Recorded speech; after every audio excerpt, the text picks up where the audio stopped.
when I started working with Ron, I was so appreciative of the way that he could create an experiential learning system for people, that if questions were asked frequently, he would come up with an exercise that the whole group could do to find their own answer to the question. Or he would contact the questioner perhaps and work with the material that was generating the question. And I so appreciated that he somehow knew long before neuroscience came up with this research that proves that it's experience that changes our brain, that it's only by experience that we really learn something.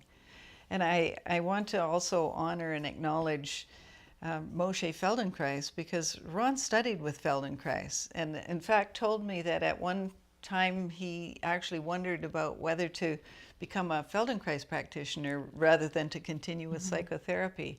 And so Hakomi learned a lot from Feldenkrais, from the man and from the method, about which was also way ahead of its time in terms of understanding the brain and how we learn.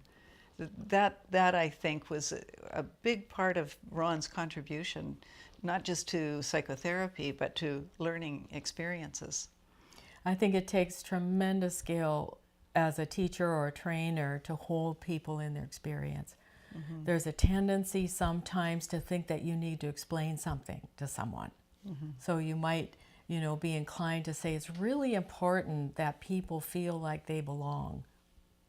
Mm-hmm. And that's a little bit academic or cognitive, highly cognitive, unless you set up a situation where you can actually experience a feeling of belonging.